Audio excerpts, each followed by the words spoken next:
Hello, everyone. Welcome to our session today. I'm excited to introduce you to Mega Goal 1.1. Today, we'll be focusing on Unit 2, which is all about careers.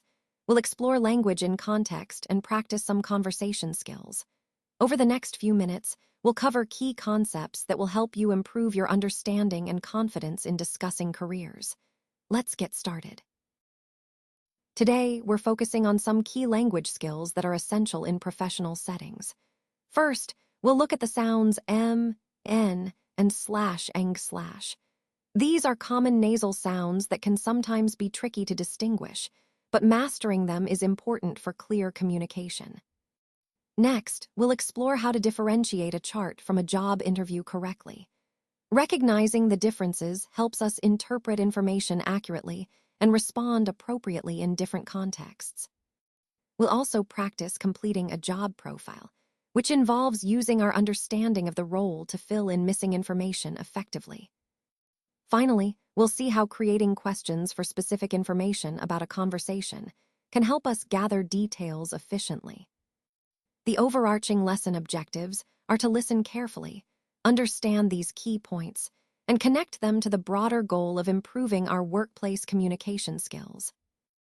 Let's take a closer look at some of the key aspects that define a professional profile. First, when we talk about personality, we're referring to the unique traits and characteristics that shape how someone interacts and fits within a team or organization. Special skills are those specific abilities that set an individual apart and add value to their role. Qualifications, on the other hand, encompass the formal education, certifications, and experience that demonstrate readiness for a particular job. Now, what does all this highlight? Essentially, it showcases the strengths and competencies that make a candidate a good fit for a role. Moving on to the job profile, this is a detailed description of the responsibilities, expectations, and scope of a specific position. So, what is this all for? It helps both employers and employees understand what is needed to succeed and how each element connects to the overall organizational goals. Finally, we're just warming up to these concepts, but they form the foundation for understanding how to evaluate and present professional qualifications effectively. This slide ties into the overall theme of building a comprehensive and appealing professional profile, which is crucial for career growth and organizational success. This slide doesn't contain enough information. That's why we're moving to the next slide. When I think about a strong personality, I consider traits like being creative and friendly, which help me connect with others. Hardworking and organized are also key because they ensure I stay focused and manage my tasks effectively. Being sociable and reliable means I can build good relationships and be trusted to follow through. Moving on to special skills, I might be good at speaking or typing, which are useful in many roles. I'm also interested in working outdoors or helping people, depending on the job. Making a lot of money can be a goal, but I also value skills that allow me to contribute meaningfully. Regarding qualifications, I might have a degree in a relevant field or completed a specific course that enhances my expertise. For example, I could have majored in a subject related to my career. Overall, these aspects, personality, skills, and qualifications, combine to create my unique job profile, helping me stand out and succeed in my chosen career path. Let's take a moment to think about what characteristics and skills are important for a TV reporter. First and foremost, strong communication skills are essential. You need to be able to clearly and confidently convey information to your audience. Being a good listener is also critical, because understanding the story and asking the right questions can make all the difference. Next, adaptability is key. News stories can change quickly, and a reporter needs to think on their feet and stay calm under pressure. Curiosity and a genuine interest in the world around you help you uncover compelling stories. Additionally, technical skills, like familiarity with recording equipment and editing software, are increasingly important in today's digital media landscape. And finally, professionalism, including reliability and ethical integrity, builds trust with your audience and colleagues. All of these qualities come together to make someone not just a good reporter, but an effective communicator who can inform, engage, and inspire viewers. Remember, these skills connect directly to the broader goal of journalism, delivering truthful, impactful stories to the public. When you work with me, I get involved in every stage of a project, from selling to the client all the way through designing and setting up the exhibit stands. It's a hands-on process that keeps me connected and ensures quality at every step. The work is quite rewarding but also demanding, often requiring 50 to 60 hours a week. I bring over 3 years of experience as an architect in an apartment building company, which helped me develop strong architectural skills. During college, I also worked part-time in sales, which honed my ability to communicate effectively with clients and team members. My background in art architecture, combined with coursework in marketing, gives me a well-rounded skill set that's essential for this field. I believe that blending design expertise with communication and marketing skills allows me to deliver projects that not only look great, but also meet client needs and expectations. Overall, this combination of experience and skills helps me stay involved and effective throughout the entire process, ensuring successful and high-quality outcomes. This slide doesn't contain enough information. That's why we're moving to the next slide. This slide doesn't contain enough information. That's why we're moving to the next slide. So why does Youssef like his job?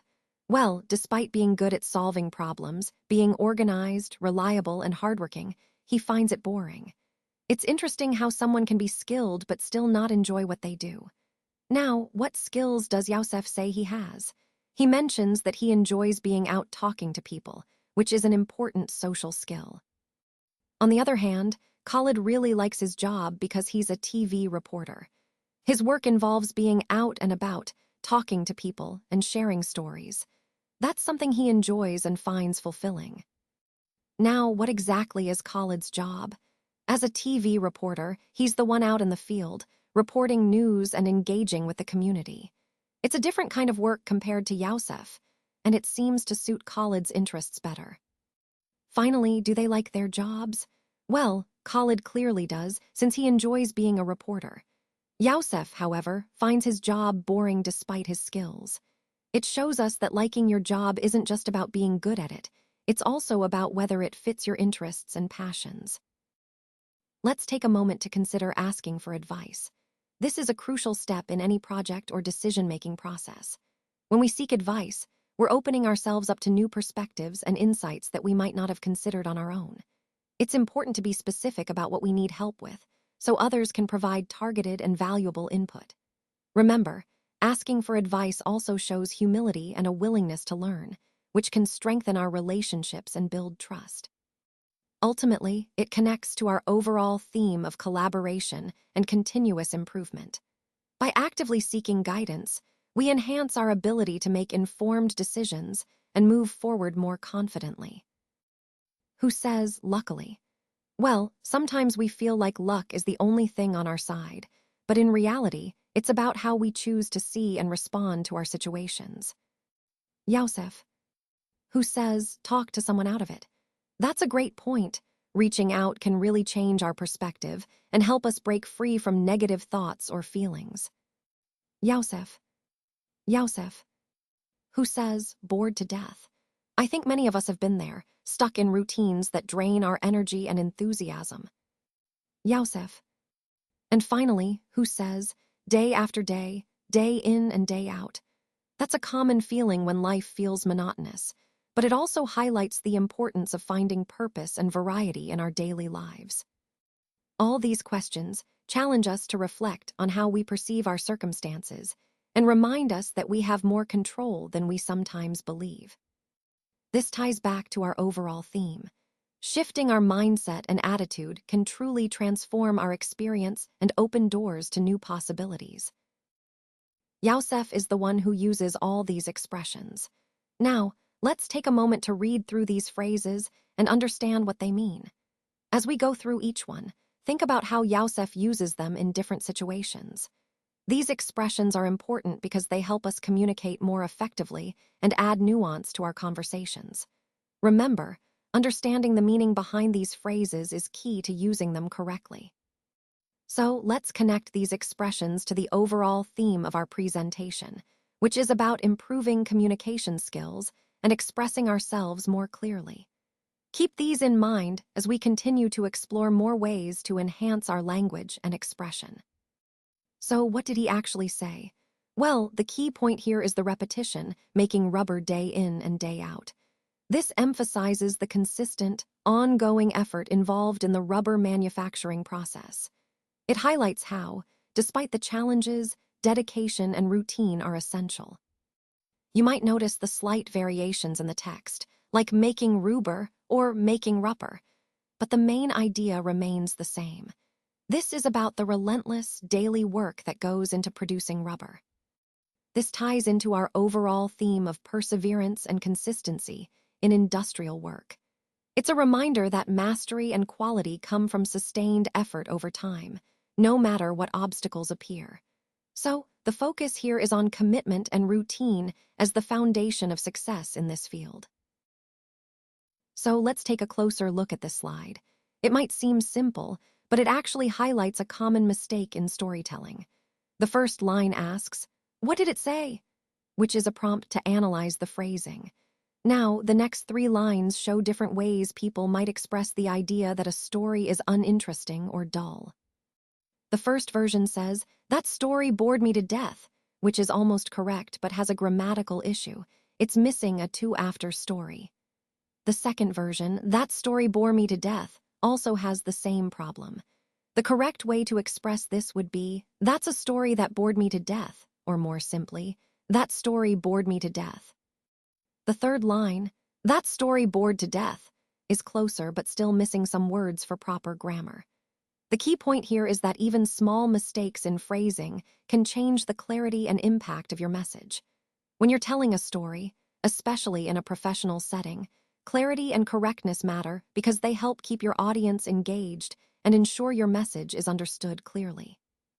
This slide reminds us to pay attention to how we phrase things, as it directly affects how our stories are received. So, always double-check your wording to keep your storytelling sharp and effective. Now, let's look at some common ways we might interpret or challenge what someone else has said. First, when we hear, "What did she say?" it's often a simple request for clarification. We want to understand the message clearly before jumping to conclusions. Then we have "talk me out of it." This phrase is a bit more conversational and usually means someone is asking for a reason to reconsider their decision or opinion. They're open to persuasion or perhaps need some convincing to change their mind. Next, "talk me out on it." This one is less common, but can be used in certain contexts. It might imply trying to dissuade someone from a specific stance or action, almost like an extension of the previous phrase, but with a slightly different nuance. Finally, "talk me out of it." This is the most direct and often used in situations where someone is seeking advice or support to avoid making a mistake or to reconsider a choice. It emphasizes the idea of being persuaded not to proceed with something. Throughout our communication, understanding these different expressions helps us navigate conversations more effectively. Whether we're clarifying, persuading, or dissuading, the key is to recognize the intent behind these phrases and respond thoughtfully. This ties back to our overall theme of effective communication, knowing how language shapes understanding and influence. What did he say? Well, the key takeaway here is that, luckily, we've covered all the bases. It's important to remember that being prepared means we're ready for whatever questions or concerns might come up. When I say, "luckily," I really mean that because, thanks to our thorough preparation, we can move forward with confidence. So, in essence, we're not caught off guard, and that peace of mind is crucial in ensuring the success of our project. This point ties back to the overall theme of being proactive and well-prepared, which is essential for achieving our goals. Let's take a closer look at these key points. First, we see a T, which stands for true. This indicates that the initial statement or concept we're discussing is indeed accurate. Then, we have an F, meaning false, so whatever follows here is not correct or perhaps a common misconception. The next F reinforces that idea, another false statement that we need to clarify or correct. Moving on, we see another T, reminding us that some concepts or facts are indeed true and reliable. Lastly, the final T confirms the truth of the final point. What's important here is understanding how these designations, true and false, help us evaluate information critically. Recognizing which points are accurate and which are not is fundamental to making informed decisions and developing a clear understanding of the overall theme of this presentation. So, as we connect these points, remember that distinguishing truth from falsehood is key to applying this knowledge effectively in our work and beyond. This slide doesn't contain enough information. That's why we're moving to the next slide. Let's take a moment to look at the workbook on page 228, where you'll find exercise B. This part is designed to help you apply what we've discussed today and reinforce your understanding through practical practice. Remember, completing the homework is key to solidifying these concepts and making them part of your skill set. I encourage you to approach it thoughtfully, and don't hesitate to revisit any sections if you need a little extra clarity. Keep in mind, these exercises are an important step in connecting theory to real-world application, which is the core of our overall learning journey. So, take your time, stay engaged, and use this opportunity to deepen your grasp of the material.